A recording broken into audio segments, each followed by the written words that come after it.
എൻ്റെ പേര് ശില്പ. ഞാൻ ചാരമ്മൂട് നിന്നാണ് വരുന്നത്. ഞാനൊരു ഹിന്ദു ആണ്. പിന്നെ 2024 ഫെബ്രുവരി 2-ാം തീയതിയാണ് ഞാൻ ആദ്യമായിട്ട് ഇവിടെ വരുന്നതും ഉടമ്പടി എടുക്കുന്നതും. ഞാനിവിടെ വരാനുള്ള കാരണം എനിക്ക് സാമ്പത്തികമായിട്ട് കുറച്ച് ബുദ്ധിമുട്ടുണ്ടായിരുന്നു. അപ്പം എന്നെ ഒരാൾ സഹായിച്ചിരുന്നു. സഹായിച്ച ആളിന് കൃത്യസമയത്ത് തന്നെ ആ പൈസ തിരിച്ചു കൊടുക്കാൻ വേണ്ടി ഞാൻ മാക്സിമം ശ്രമിച്ചു. പക്ഷേ എനിക്കൊരു രീതിയിൽ നടന്നില്ല. ഞാൻ ഒരുപാട് പേരെ സഹായിച്ചിട്ടുള്ള ഒരാളാണ്. അപ്പോൾ എല്ലാ പ്രാവശ്യവും എനിക്ക് സഹായങ്ങൾ ചെയ്തിട്ടുള്ളതുകൊണ്ട് തന്നെ എനിക്ക് തിരിച്ച് സഹായങ്ങൾ കിട്ടാറുണ്ടായിരുന്നു. പക്ഷെ ആ സമയത്ത് എനിക്കത് കിട്ടിയില്ല. പക്ഷെ ഞാൻ അന്ന് 3 തവണ ഇങ്ങനെ 3 ദിവസം ഇരുന്ന് പ്രാർത്ഥിച്ചിട്ടും എനിക്ക് നടക്കാത്ത കാര്യം പെട്ടെന്ന് പെട്ടെന്ന് എൻ്റെ മനസ്സിലേക്ക് ആരും അന്നേരം പറഞ്ഞതൊന്നുമല്ല, പക്ഷേ എങ്ങനെയാണെന്നൊന്നും അറിയത്തില്ല, ഒരു കാറ്റ് പോലെ വീശിയായിരുന്നു കൃപാസന അമ്മയുടെ പേര്. എനിക്കാണെങ്കിൽ എന്ത് പറയണമെന്നോ അറിയണമെന്നോ പ്രാർത്ഥിക്കാനൊന്നും എനിക്കറിയത്തില്ല. പെട്ടെന്ന് എൻ്റെ മനസ്സിൽ വന്ന് ഇപ്പോഴും ഞാൻ ആലോചിക്കുമ്പോൾ അത് എങ്ങനെയാണ് വന്നതെന്നോ ആര് പറഞ്ഞതാണെന്നോ എനിക്കിപ്പോഴും അറിയില്ല. ഒരുപക്ഷെ അമ്മ തന്നെ ആയിരിക്കാം എന്നിലേക്ക് വന്നത്. കാര്യം ഞാൻ പണ്ട് മുതലേ മാതാവിനെ പ്രാർത്ഥിക്കുന്ന ഒരാളാണ്. ഏത് പള്ളിയിലായാലും ഞാൻ പോകാറുണ്ട്. അപ്പോൾ അമ്മയുടെ അനുഗ്രഹം എനിക്കുള്ളത് കൊണ്ട് ചിലപ്പോൾ അമ്മ തന്നെ ആയിരിക്കാം എൻ്റെ മനസ്സിലേക്ക് പെട്ടെന്ന് തോന്നിയത്, എന്നെ നീ വിളിച്ച് പ്രാർത്ഥിക്ക്, നിൻ്റെ കാര്യം നടക്കും എന്ന് അമ്മ തന്നെ ആവും ചിലപ്പോൾ എൻ്റെ മനസ്സിൽ തോന്നിപ്പിച്ചത്. അപ്പോൾ ഞാൻ പെട്ടെന്ന് ഇങ്ങനെ പ്രാർത്ഥിച്ചു, മാതാവ് എനിക്ക് പ്രാർത്ഥിക്കാനൊന്നും അറിയത്തില്ല, എന്താ പറയേണ്ടതെന്ന് അറിയില്ല. പക്ഷെ ഞാൻ ഇങ്ങനെ പറഞ്ഞു, എൻ്റെ കൃപാസന അമ്മേ, എനിക്ക് ഇത്ര രൂപയുടെ ആവശ്യമുണ്ട്, കുറച്ചേറെ പൈസയുടെ ആവശ്യമുണ്ട്. നാളെ എനിക്ക് ആ പൈസ 11 മണിക്ക് മുമ്പായിട്ട് എനിക്കത് കൊടുക്കേണ്ട പൈസയാണ്. എൻ്റെ അമ്മ എനിക്ക് എങ്ങനെയെങ്കിലും തന്ന് സഹായിക്കണം. കാര്യം എനിക്ക് വേറെ ആരുമില്ല, ആശ്രയമില്ല, ഇനി ആരോടും ചോദിക്കാനില്ല. അപ്പോൾ എൻ്റെ അമ്മ എന്നെ കൈവിടരുത് എന്ന് ഞാൻ ഞാൻ പ്രാർത്ഥിച്ചു. 3 ദിവസം നടക്കാത്ത കാര്യം അന്ന് വൈകിട്ട് 4:30 ഞാൻ പ്രാർത്ഥിച്ചപ്പോൾ രാത്രി 9 മണിയായപ്പോഴത്തേക്ക് എനിക്ക് അമ്മ സാധിച്ചു തന്നു. എൻ്റെ അമ്മ കൂടെ ഉണ്ടെന്നും എനിക്ക് ബോധ്യമായി. അപ്പോൾ എന്നിട്ട് പിറ്റേ ദിവസം രാവിലെ തന്നെ എനിക്ക് ആ പറഞ്ഞ സമയത്ത് തന്നെ എനിക്ക് ആ പൈസ കൊടുക്കാനായിട്ട് സാധിച്ചു. അതുപോലെ തന്നെ വേറൊരു ദിവസം അന്നും ഇതുപോലെ കുറച്ച് പൈസയ്ക്ക് ഒരു ബുദ്ധിമുട്ടുണ്ടായിരുന്നു. അത് പക്ഷേ എൻ്റെ വീട്ടിലാണ്, പക്ഷേ എൻ്റെ അച്ഛനാണ് ഞാൻ കൊടുക്കാനുള്ളത്.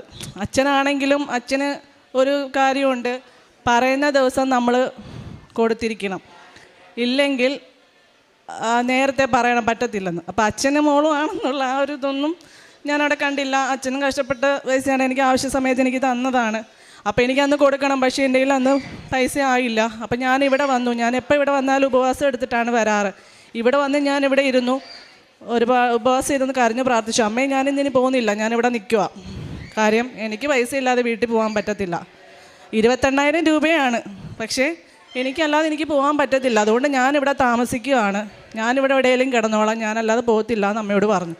പക്ഷേ അമ്മ അതിനൊന്നും ചെയ്യാതെ വൈകിട്ട് 4 മണിക്ക് മുമ്പ് ഞാൻ ഇവിടുന്ന് പോകുന്നതിന് മുമ്പായിട്ട് അമ്മ ഇവിടെ വെച്ച് തന്നെ എനിക്ക് പൈസ അറേഞ്ച് ചെയ്ത് തന്നു. അപ്പോൾ അപ്പം തന്നെ എനിക്ക് പൈസ തരികയും ചെയ്തു. ഞാനിവിടെ വന്ന് അമ്മയുടെ അടുത്ത് അനുഗ്രഹം, അമ്മയോട് നന്ദി പറയുകയും ചെയ്തു. ഞാൻ തിരിച്ച് വീട്ടിലേക്ക് പോവുകയും ചെയ്തു. അതാണ് ഒന്ന്. പിന്നെ രണ്ടാമത്തേന്ന് പറഞ്ഞാൽ, ഞാൻ അന്ന് ഉടമ്പടി എടുക്കാനായിട്ട് ഇവിടെ വന്നതല്ല, എനിക്ക് അറിയില്ലായിരുന്നു. പക്ഷേ ഇവിടെ നിന്ന സമയത്ത് പെട്ടെന്ന് എൻ്റെ മനസ്സിലേക്ക് തോന്നുകയാണ് ഉടമ്പടി എടുക്കണം എന്ന് മനസ്സിൽ തോന്നുകയാണ്. അങ്ങനെ എന്നെ അങ്ങോട്ട് കൊണ്ടുപോയി അവിടെ ചെന്നപ്പോഴത്തേക്കും 100 രൂപയുള്ളപ്പോൾ ഞാൻ വിചാരിച്ചാൽ എന്നാൽ എടുക്കാം എന്ന് കരുതി ഉടമ്പടി എടുത്തു കഴിഞ്ഞ് ഇവിടെ വന്ന, പക്ഷേ എനിക്കൊന്നും അറിയില്ലായിരുന്നു. അപ്പം ഇതുപോലെ ടോക്കൺ ഇങ്ങനെ കൊടുക്കുന്നുണ്ട്. അപ്പോൾ 5 പേർക്കാണ് ടോക്കൺ കൊടുക്കുന്നത്. അപ്പോൾ പഠിക്കുന്നവരാരെങ്കിലും എഴുന്നേക്കാൻ കൈ കാണിക്കാൻ പറഞ്ഞപ്പോൾ ഞാൻ അന്ന് ഓൺലൈനായിട്ട് ക്ലാസ് ചെയ്യുന്നുണ്ടായിരുന്നു, അതുകൊണ്ട് ഞാൻ കൈ പൊക്കി. അപ്പോൾ എനിക്ക് ടോക്കൺ തന്നപ്പോൾ ഞാൻ നോക്കിയപ്പം ഒരു സൈഡ് ബ്ലാങ്ക് ആണ്, മറു സൈഡിൽ മാതാവെന്നാണ് എഴുതിയേക്കുന്നത്. ഫസ്റ്റ് ഡേ ആണ്. അപ്പോൾ എനിക്ക് എന്ത് ചെയ്യണമെന്ന് അറിയത്തില്ല. ഞാൻ വെറുതെ ഇങ്ങനെ പിടിച്ചുകൊണ്ട് നിന്ന്. കാര്യം ഞാൻ വിചാരിച്ചു എല്ലാവരുടെയും കയ്യിലും ഇരിക്കുന്നത് മാതാവെന്നുള്ള പേര് തന്നെ ആയിരിക്കും എന്ന് വിചാരിച്ചു. അപ്പോൾ ഓരോരുത്തർ പറഞ്ഞു എനിക്ക് മെഴുകുതിരിയാണ്, എനിക്ക് ചന്ദനത്തിരിയാണ്, എനിക്ക് മുത്തുക്കുടയാണ് എന്നൊക്കെ പറഞ്ഞ് എല്ലാവരും വാങ്ങിക്കുന്നുണ്ട്. ഞാൻ മാത്രം ഇങ്ങനെ മാറി നിൽക്കുകയാണ്. അപ്പോൾ മദർ ചോദിച്ചു, മാതാവിനെ കിട്ടിയ ആർക്കാണെന്ന് ചോദിച്ചു. അപ്പം ഞാൻ പറഞ്ഞു എനിക്കാണെന്ന് പറഞ്ഞു. അപ്പോൾ താലത്തിൽ പട്ടിൽ വെച്ചിട്ട് മാതാവിൻ്റെ രൂപ എൻ്റെ കൈകളിലായിട്ട് കൊണ്ടു തന്നു. അപ്പോൾ എനിക്ക് എന്ത് ചെയ്യണമെന്നറിയാമോ, ഇത് അത്ര സന്തോഷവും അറിയാം, അത്ര അമ്മ എൻ്റെ കൂടെ ഉണ്ടെന്നുള്ളത് അത്ര എനിക്ക് ഉറപ്പായി. അതിനുശേഷം ഞാൻ പിന്നീട് ഉടമ്പടി എടുത്ത് 62-ാമത്തെ ദിവസം ഞാൻ ഇതുപോലെ പ്രാർത്ഥിച്ചുകൊണ്ട് വൈകിട്ടിരുന്നപ്പോൾ എൻ്റെ പച്ച മെഴുകുതിരിയിൽ ഭയങ്കരമായിട്ട് ആളിക്കത്തിയിട്ട് മാതാവിൻ്റെ രൂപം തെളിഞ്ഞു വന്നു. അപ്പോൾ ശരിക്കും ഞാൻ നോക്കിയപ്പം മാതാവിൻ്റെ രൂപമാണ്. ഞാൻ എൻ്റെ മോളെ കാണിച്ചു, അവൾ പറഞ്ഞു മാതാവിൻ്റെ രൂപമാണ്. ഞാൻ പറഞ്ഞു പക്ഷേ ആരോടും പറയണ്ട, ചിലപ്പോൾ നമുക്ക് മാത്രം തോന്നുകയാണെങ്കിലോ, നമ്മളിങ്ങനെ കൂടുതൽ വിശ്വസിക്കുന്നതുകൊണ്ട് വെളിയിൽ ആരോടെങ്കിലും പറഞ്ഞു കഴിഞ്ഞാൽ ചിലപ്പോൾ അവർ വിചാരിക്കും വെറുതെയാണെന്ന്. അപ്പം ഞാനെടുത്ത് മാറ്റി വെച്ചു. അപ്പം ഞാനില്ലാത്തൊരു സമയത്ത് എൻ്റെ ഒരു ചേച്ചിയും മോളും കൂടെ വീട്ടിൽ വന്നപ്പോൾ ഇവളെടുത്ത് കാണിച്ചപ്പോൾ ശരിക്കും മാതാവിൻ്റെ രൂപമാണ്. അപ്പോൾ എല്ലാവർക്കും ആ ഒരു ഇത് തോന്നുന്നുണ്ട്. അപ്പോൾ എനിക്ക് മനസ്സിലായി. അപ്പം ഞാനങ്ങനെ സ്റ്റാറ്റസൊക്കെ ഇടാനൊക്കെ തുടങ്ങി. അപ്പം ഞങ്ങൾക്ക് വേണ്ടി പ്രാർത്ഥിക്കുന്ന ഒരുപാട് പേരുണ്ടായിരുന്നു. പക്ഷേ അവരെല്ലാം പിന്നെ വിളിച്ചിട്ട് എന്നോട് പറയുമായിരുന്നു പ്രാർത്ഥിക്കണമെന്ന്. കാര്യം ക്രിസ്ത്യൻസായ പലരും വർഷങ്ങളോളം മെഴുകുതിരി കത്തിച്ച് വെച്ച് പ്രാർത്ഥിച്ചിട്ട് പോലും അവർക്ക് കിട്ടാത്ത ഒരു അനുഗ്രഹവും ഒരു ഭാഗ്യവും എനിക്ക് കിട്ടി. അപ്പോൾ തീർച്ചയായിട്ടും ഞാൻ പ്രാർത്ഥിച്ചാൽ അവർക്ക് യേശു അത് ഉറപ്പായിട്ടും കിട്ടിയിട്ടുമുണ്ട്. വയ്യാതെ വരുന്നവർക്ക് ഇവിടുത്തെ പരിശുദ്ധ അമ്മയുടെ തൈലം വെച്ച് വിശ്വാസ പ്രമാണം ചൊല്ലി ഞാൻ തേച്ചു കൊടുത്തിട്ടുള്ള എല്ലാവർക്കും കുഴപ്പമില്ലാത്ത അസുഖങ്ങളെല്ലാം മാറിയിട്ടുണ്ട്. അതെല്ലാം എൻ്റെ അടുത്ത് പറഞ്ഞിട്ടുമുണ്ട്. അതിനുശേഷം പിന്നീട് ഞാൻ 3 തവണ കൂടെ ഉടമ്പടി പുതുക്കി. അതിൻ്റെ ഇടയിൽ വീണ്ടും എൻ്റെ മെഴുകുതിരിയിൽ പച്ച മെഴുകുതിരിയിൽ ഉരുകി തീരാറായ സമയത്ത് ഇവിടുത്തെ വാഗ്ദാന പേടകം ആ ഒരു ഇതും പിന്നെ 2 സൈഡിലും മാതാവ് നിൽക്കുന്നതായിട്ടും അതിലൊരു എണ്ണത്തിനകത്ത് മാതാവിൻ്റെ രൂപവും പിന്നെ പുറകിൽ നിഴൽ, അങ്ങനെ എല്ലാം കൂടെ 2ാമത്തെ തവണയും മൊത്തത്തിൽ അങ്ങനെ ഒരു ഭാഗ്യം കൂടെ എനിക്ക് കിട്ടിയിട്ടുണ്ട്. പിന്നെ അടുപ്പിച്ച് 3 പ്രാവശ്യം ഞാൻ വന്ന ഉടമ്പടി പുതുക്കിയ സമയത്തും എനിക്ക് മാതാവിൻ്റെ രൂപം തന്നെയാണ് എനിക്ക് കിട്ടിയത്. അപ്പോൾ എൻ്റെ അമ്മ എൻ്റെ കൂടെ ഉണ്ടെന്നുള്ളതിന് 101% ഞാൻ വിശ്വസിക്കുന്ന ഒരാളാണ്. മക്കളുടെ കാര്യം, എനിക്ക് 3 മക്കളാണ്. അപ്പം എൻ്റെ മൂത്ത മോൾക്ക് കിഡ്നിയിൽ സിസ്റ്റ് ഉണ്ടായിരുന്നു. അപ്പം ആദ്യമേ ചെറിയ രീതിയിലേ ഉണ്ടായിരുന്നുള്ളൂ, ചെറിയ 1 point something ഉള്ളായിരുന്നു. പക്ഷേ ഡോക്ടറെ കാണിച്ചപ്പോൾ, നെഫ്രോയെ കാണിച്ചപ്പോൾ പറഞ്ഞു കിഡ്നി സിസ്റ്റ് ഈ പ്രായത്തിൽ അങ്ങനെ വരേണ്ടതല്ല, പക്ഷേ പ്രത്യേകിച്ച് മരുന്നോ കാര്യങ്ങളോ ഒന്നുമില്ല, വലുതാവുന്നുണ്ടോ നോക്കുക, 6 മാസം കൂടുമ്പോൾ നിങ്ങൾ സ്കാൻ ചെയ്ത് നോക്കാൻ പറഞ്ഞു. അങ്ങനെ ഞാൻ 6 മാസം കൂടി സ്കാൻ ചെയ്യുമ്പോഴെല്ലാം ഇത് വളർന്നുകൊണ്ടേയിരുന്നു. പക്ഷേ ഡോക്ടർ പറയുന്നത് പ്രത്യേകിച്ച് ഒന്നും ചെയ്യാനില്ല എന്നാണ് പറഞ്ഞുകൊണ്ടിരുന്നത്. പിന്നെ ഞാൻ വേറെ ഹോസ്പിറ്റലിൽ കൊണ്ടുപോയി കാണിച്ചു, അവിടെയും ചെയ്ത് നോക്കി. അവർ പറഞ്ഞു CT കോൺട്രാസ്റ്റ് സ്കാൻ ചെയ്യാൻ പറഞ്ഞു. അതിൽ നോക്കിയപ്പോൾ കുഴപ്പമുള്ള സിസ്റ്റം അല്ല, പക്ഷേ ഇത് വലുതായിക്കൊണ്ടിരുന്ന മരുന്നൊന്നും ഇല്ലാതെ എന്ത് ചെയ്യും, പെങ്കൊച്ചല്ലേ എന്ന് കരുതിയിട്ട് ഞാൻ ഇങ്ങനെ പ്രാർത്ഥിച്ചു. പിന്നീട് സ്കാൻ ചെയ്യുന്ന സമയത്ത് 2.2 സെൻറ്റിമീറ്റർ വരെ അത് വലുതാവുകയായിരുന്നു. ആ സമയത്ത് ഞാനിവിടെ സ്കാൻ ചെയ്ത സമയത്ത് ഞാൻ പ്രാർത്ഥിച്ചു, എൻ്റെ അമ്മ എൻ്റെ കുഞ്ഞിൻ്റെ സിസ്റ്റം അമ്മ മാറ്റിത്തരണേ, അവൾക്ക് ഒരു കുഴപ്പവും ഉണ്ടാവില്ലേ, അങ്ങനെ മാറ്റുവാണെങ്കിൽ ഞാനിവിടെ വന്ന് സാക്ഷ്യം പറഞ്ഞോളാം എന്ന് ഞാൻ പറഞ്ഞു. കാര്യം മരുന്നൊന്നും ഇല്ലാതെയാണ് വന്നത്. 2.2 സെൻറ്റിമീറ്റർ ഉണ്ട്. ഇപ്പോൾ കുറഞ്ഞാൽ തന്നെ 2.2 സെൻറ്റിമീറ്റർ തന്നെ നിൽക്കണം, കാര്യം വലുതായില്ലേലും. പക്ഷേ ഞാനന്ന് നോക്കിയപ്പോൾ എത്രയിലാണോ തുടങ്ങിയത് ആ രീതിയിലേക്ക് ഒത്തിരി ചുരുങ്ങി 1.7 വന്നു. ഡോക്ടർ പറഞ്ഞു ഇനി ഒന്നും നോക്കേണ്ട, ഒരു പ്രശ്നവും ഇല്ല, ഇനി അത് മറന്നേക്കാൻ പറഞ്ഞു. അങ്ങനെ എൻ്റെ മോളുടെ സിസ്റ്റിൻ്റെ കാര്യം, അതിൽ ഓവറിയിൽ ചെറിയ സിസ്റ്റ് ഉണ്ടായിരുന്നു, അത് തനിയെ മാറി. ഞാൻ പ്രാർത്ഥിച്ചു, മാറി.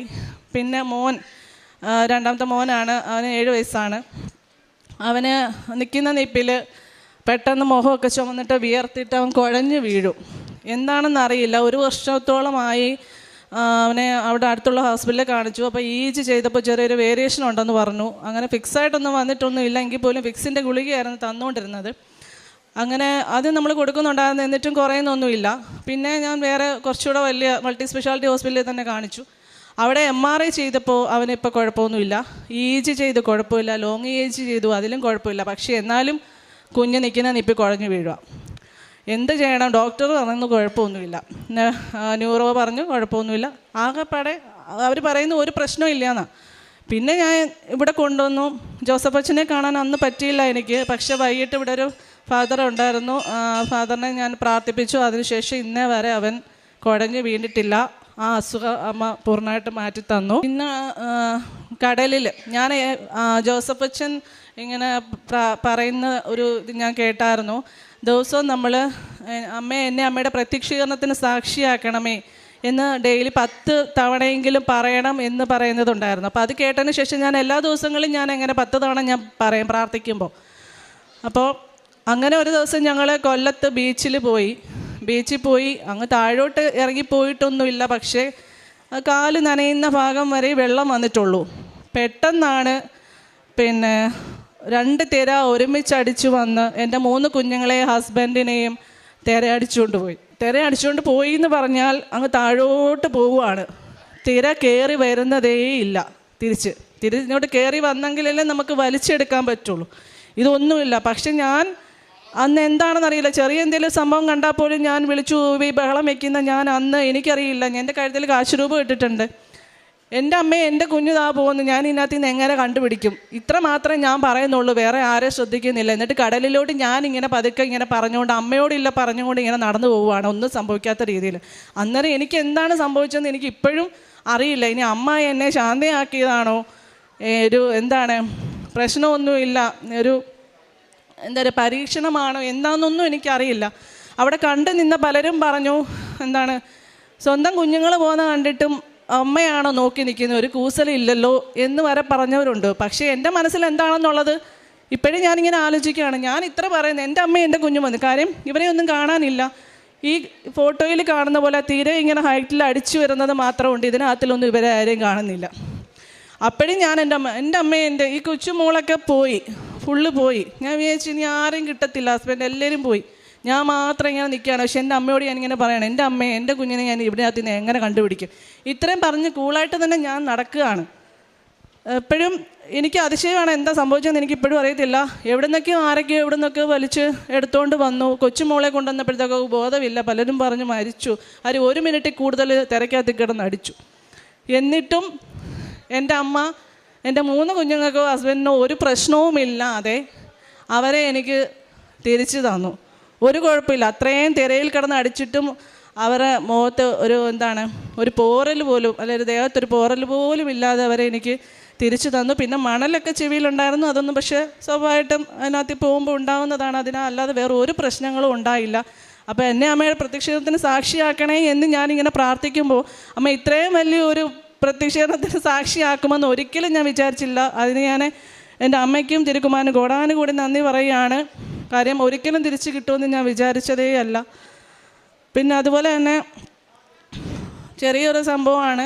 ഞാനിവിടെ ഉടമ്പടി പുതുക്കുന്ന സമയത്ത്, ഞാനിവിടെ നിന്ന് എല്ലാവർക്കും പോകുന്ന സമയത്ത് ഈ പേനായും കുരിശും പിന്നെ ഉപ്പൊക്കെ എല്ലാവർക്കും വാങ്ങിച്ചുകൊണ്ട് കൊടുക്കും. പരീക്ഷയ്ക്കൊക്കെ എല്ലാവർക്കും പിള്ളേർക്കൊക്കെ കൊണ്ട് കൊടുക്കാറുണ്ട്. അങ്ങനെ ഒരു ദിവസം ഞാൻ മേളിൽ ഉടമ്പടി പുതുക്കുന്ന സമയത്ത് അവിടെ ഇരുന്നപ്പോൾ ഒരു ചേച്ചി ഇവിടെ പേന കൊണ്ടുവന്നു. അപ്പം ഞാനിങ്ങനെ മനസ്സിലോർത്തു, ഈ പേനയ്ക്ക് ഒരു പോയിൻ്റ് ഒന്നും ഇല്ലല്ലോ, ഇച്ചിരി കൂടെ നല്ല പോയിൻ്റ് ഉള്ള ഒരു പേനയായിരുന്നെങ്കിൽ പിള്ളേർക്കൊക്കെ പരീക്ഷ എഴുതാൻ നല്ലതായിരുന്നു, ഹാൻഡ് റൈറ്റിംഗ് ഒക്കെ നന്നായേനെ, കുറച്ചുകൂടെ നന്നായി മാർക്കൊക്കെ കിട്ടിയേനെ എന്നൊക്കെ ഞാനിങ്ങനെ മനസ്സിൽ വെച്ചിട്ട് ഇത് ആരോട് പറയാനാ എന്ന് വെച്ച് ഞാനങ്ങ് വിട്ടു. പക്ഷെ ഞാനിവിടെ താഴെ വന്ന് അത്രയും തവണയും ഞാനിവിടെ വന്ന് പേന വാങ്ങിക്കുമ്പോഴും ആ സെയിം പേന തന്നെ കിട്ടുന്നിടത്ത് അന്നത്തെ ദിവസം ഞാൻ പേന വാങ്ങിച്ചപ്പോൾ നല്ല പോയിൻ്റുള്ള പേനയാണ്. അപ്പം ഞാൻ ആലോചിച്ചു, ദൈവമേ മാതാവി, ഞാൻ മനസ്സിൽ അവിടെ പറഞ്ഞപ്പോഴത്തേക്കും എൻ്റെ അമ്മ ഇത്രയും ചെറിയൊരു കാര്യമായിട്ട് പോലും എനിക്ക് അമ്മ അത് സാധിച്ചു തന്നല്ലോ എന്ന് ഞാനിങ്ങനെ പറയുകയും ചെയ്തു. അപ്പോൾ അങ്ങനെ ഒരുപാട്, അതുപോലെ തന്നെ ഞാൻ പ്രാർത്ഥിക്കുന്ന സമയങ്ങളിലെല്ലാം എനിക്ക് ചന്ദനത്തിരയുടെ മണം, മുല്ലപ്പൂവിൻ്റെ മണം ഒക്കെ വരാറുണ്ട്. ചില സമയത്ത് അമ്മ എൻ്റെ അടുത്ത് വരുമ്പോൾ നമ്മൾ ശരീരമൊക്കെ കോരിത്തരിക്കും, കണ്ണിൽ നിന്ന് വെള്ളം വരാറുണ്ട്. അങ്ങനെ ഒരുപാട് അമ്മ അനുഭവങ്ങൾ എനിക്ക് തരാറുണ്ട്. അങ്ങനെ ഒത്തിരി അനുഭവങ്ങൾ, നല്ല അനുഭവങ്ങൾ തന്ന അമ്മയ്ക്കും തിരുക്കുമാരനും കോടാനുകൂടി നന്ദി പറയുന്നു. ആ കാരുണ്യ പ്രവർത്തനങ്ങൾ പ്രേക്ഷിത പ്രവർത്തനം ഞാൻ ഇവിടുന്ന് പത്രം വാങ്ങിച്ചുകൊണ്ട് പോയി എല്ലാവർക്കും കൊടുക്കാറുണ്ട്. ചില സമയത്ത് കൊടുക്കുമ്പോൾ ഒന്നും ആരും വാങ്ങാറില്ല, കളിയാക്കാറുണ്ട്.